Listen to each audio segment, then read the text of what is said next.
Hi guys, இன்னைக்கு நம்ம என்ன டாபிக் பார்க்க போறோம்னா remain useful life predicted for EV batteries using machine learning. First of all, இந்த டாபிக் உள்ளாடி போறதுக்கு முன்னாடி உங்களுக்கு ஃபைனல் இயர் ப்ராஜெக்ட் ஏதாவது வேணும், ஓன் ஐடியாஸ் இருக்கு டெவலப் பண்ண ஹெல்ப் பண்ணணும்னா நாங்க உங்களுக்கு ஃபுல் ப்ராஜெக்ட் டீடைல்ஸ் கொடுக்குறோம் ஆன்லைன்ல அப்புறமா ஆஃப்லைன்ல. ஐடியா டிஸ்கஷன் பண்ணதுல இருந்து ரிப்போர்ட் ரைட்டிங், இம்ப்ளிமெண்டேஷன், பிரசன்டேஷன் வரைக்கும் நாங்கள் ஸ்டெப் பை ஸ்டெப் கைட் பண்ணுவோம். ஜஸ்ட் உங்க கான்செப்ட் நீங்க ஷேர் பண்ணுங்க, உங்க ப்ராஜெக்ட் ரெடியா இது வரையும் நாங்கள் ஃபுல் சப்போர்ட் பண்ணுவோம். ஸோ இன்னும் ஏன் வெயிட் பண்றீங்க? கீழே தெரிய டிஸ்கிரிப்ஷன் பாக்ஸ்ல இருக்க நம்பருக்கு கான்டாக்ட் பண்ணி உங்க டீடைல்ஸ் எல்லாமே தெரிஞ்சுக்கோங்க. இப்போ நம்ம டாபிக்ல போலாம். இவி பேட்டரிஸ் யூசிங் மிஷின் லேர்னிங். இந்த ப்ராஜெக்டோட கான்செப்ட் பாத்தீங்கன்னா, இப்ப நம்ம எல்லாருமே பெட்ரோல் வெஹிக்கிள்ஸ் யூஸ் பண்ணிட்டு இருந்தோம். ஆனா எக்கோ ஃப்ரெண்ட்லிக்காக வேண்டி நிறைய பேர் என்னன்னா இவி வெஹிக்கிள்ஸ்க்கு ஷிஃப்ட் ஆயிட்டு இருக்காங்க. இவி வெஹிக்கிள்ஸ் நல்லா இருந்தாலுமே அதுல ஒரு மெயின் ப்ராப்ளம் இருக்கு. அது அதோட பேட்டரி லைஃப் சைக்கிள். இவி பேட்டரிக்கு ஒரு செர்டைன் லைஃப் சைக்கிள் இருக்கும். அப்புறமா அதோட பேட்டரி டெம்பரேச்சர் ரொம்ப இன்க்ரீஸ் ஆகும் போது அந்த லைஃப் சைக்கிள் ரொம்ப கம்மி ஆகிடும். டெம்பரேச்சர் ரைஸ் ஆகும் போது பேட்டரி டேமேஜ் ஆகும். அப்புறமா வெஹிக்கிள் பெர்ஃபார்மன்ஸ் என்ன ஆகும்னா கம்மியாகும். சேஃப்டி ரிஸ்க்குமே இன்க்ரீஸ் ஆகும். பேட்டரி போயிட்டா என்னதுன்னா அந்த வெஹிக்கிள்ஸை நம்ம திரும்ப யூஸ் பண்ணிக்க முடியாது. ஸோ பேட்டரி இவியோட ஹார்ட் மாதிரி. இப்போ ஒரு இவில 1 hour சார்ஜ் பண்ணினா ஒரு பர்டிகுலர் கிலோமீட்டர் மைலேஜ் இருக்கும். ஆனா பேட்டரி டெம்பரேச்சர் அதிகம் ஆகுனா சேம் 1 hour சார்ஜுக்கு மைலேஜ் என்ன ஆகும்னா கம்மியாகும். எனர்ஜி வேஸ்ட் ஆகும். இதனால யூசர்ஸ்க்கு லாஸ், அப்புறமா பேட்டரி லைஃபுமே கம்மியாகும்.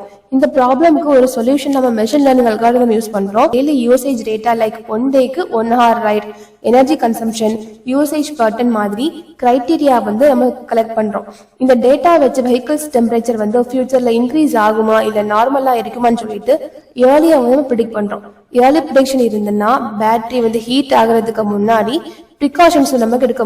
இதை வச்சு டெவலப் பண்ண ஒரு அப்ளிகேஷன் மூலமா யூசர்ஸ்க்கு மேனுவலா மெக்கானிக் கிட்ட போகாம வெஹிக்கிளோட ஹெல்த்தை செக் பண்ணிக்க முடியும். இந்த சிஸ்டம் இவி பேட்டரியோட சேஃப்டியும் எஃபிஷியன்சியும் அப்புறமா லைஃப் சைக்கிளும் இம்ப்ரூவ் பண்ணும். இதோட அட்வான்டேஜஸ் பாத்தீங்கன்னா, பேட்டரி டெம்பரேச்சர் ப்ராப்ளம் ஏர்லியா டிடெக்ட் பண்ணி கொடுக்கும். அப்புறமா கரெக்ட் ப்ரிடிக்ஷன் மூலமா பேட்டரி டேமேஜ் ரிஸ்க் கம்மியாகும். டைமுக்கு அலர்ட்ஸ் கொடுத்து சேஃப்டி இம்ப்ரூவ் பண்ணும்.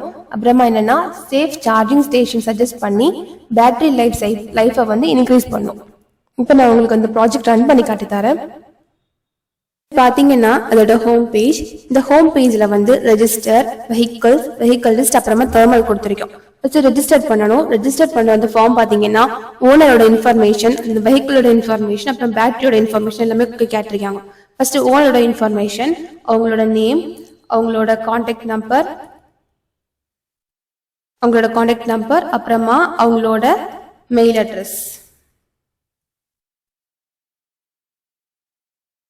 அட்ரஸ், அப்புறமா அவங்களோட அட்ரஸ். அதுக்கப்புறமா வெஹிக்கிள் இன்ஃபர்மேஷன்ல வெஹிக்கிள் நம்பர், இப்ப மேக், அதோட மாடல், அந்த மாதிரி மாடல், இயர், அப்புறமா கலர், இதுல ஏதாவது ஒன்று ஃபில் பண்ணிப்போம். இது வெஹிக்கிளோட இன்ஃபர்மேஷன். இப்போ பேட்டரி அப்புறமா டெக்னிக்கல் இன்ஃபோல பாத்தீங்கன்னா பேட்டரி கெப்பாசிட்டி, பேட்டரியோட டைப், அப்புறம் ரேஞ்ச் அது எவ்வளவு கிலோமீட்டர் போயிருக்கு அந்த மாதிரி.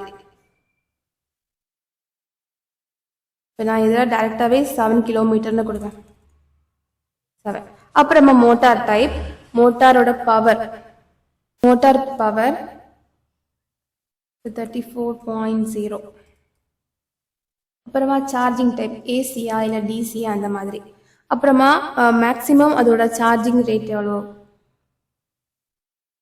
நம்ம டைரக்டாவே ஒரு 94% கொடுத்துட்டு, அப்புறமா ஓடோமீட்டர் இப்போ நான் இங்க 28,700 கிலோமீட்டர்னு கொடுப்போம். அப்புறமா பேட்டரியோட ஹெல்த்,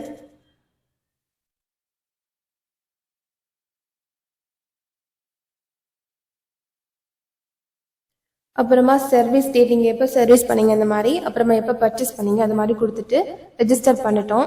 பண்ணத உடனே உங்களுக்கு இங்க டிஸ்பிளே ஆகும். இது எல்லாமே உங்களுக்கு டிஸ்பிளே ஆகும். டிஸ்பிளே ஆனதுக்கு அப்புறமா வெஹிக்கிள்ஸ் செக் பண்ணும்போது என்னென்ன வெஹிக்கிள்ஸ் என்னென்ன ரெஜிஸ்டர்ட் வெஹிக்கிள்ஸ் நீங்க இங்க பார்க்கலாம் அப்படின்னு சொல்லிட்டு எல்லாமே இங்க வியூவா இருக்கு. அப்புறமா வெஹிக்கிளோட லிஸ்ட், நம்ம ஆல்ரெடி ரெஜிஸ்டர் பண்ண வெஹிக்கிளோட லிஸ்ட் எல்லாமே இங்க இருக்கும். அதுக்கப்புறமா தெர்மல்ல பாத்தீங்கன்னா இப்போ நம்ம ஒரு 34 டெம்பரேச்சர் நம்ம கொடுத்துட்டு சிமுலேட் கொடுப்போம். இது என்னன்னா நார்மலான ஒரு டெம்பரேச்சர், இந்த பேட்டரியோட இது நார்மலான ஒரு டெம்பரேச்சர். இது ஒரு 56 டெம்பரேச்சர் நாங்க கொடுத்ததுக்கு அப்புறமா உங்களுக்கு என்ன ஆகும் அப்படின்னா கூலிங் சிஸ்டம் வந்து ஆட்டோமேட்டிக்காவே ஆக்டிவேட் ஆயிரும். பேட்டரியோட டெம்பரேச்சர் வைஸ் பொறுத்து இந்த கிராஃபிக் நம்ம கொடுத்துருக்கோம். இதுல வந்து டெம்பரேச்சர் வந்து இன்க்ரீஸ் ஆயிட்டு அப்படின்னா கூலிங் சிஸ்டம் வந்து ஆட்டோமேட்டிக்காவே என்ன ஆகிடும் அப்படின்னா ஆக்டிவ் ஆயிரும். இந்த ப்ராஜெக்ட் உங்களுக்கு புரிஞ்சிருக்கும்னு நினைக்கிறேன். இதுல இன்னும் உங்களுக்கு மாடிஃபை பண்ணணும், இல்ல இன்னும் நிறைய இதெல்லாம் வந்து இன்க்ளூட் பண்ணணும், உங்களோட ஓன் ஐடியாஸ் இன்க்ளூட் பண்ணணும் அப்படின்னா நீங்க எங்களை டைரக்டாவே கான்டாக்ட் பண்ணிக்கலாம். தேங்க்யூ.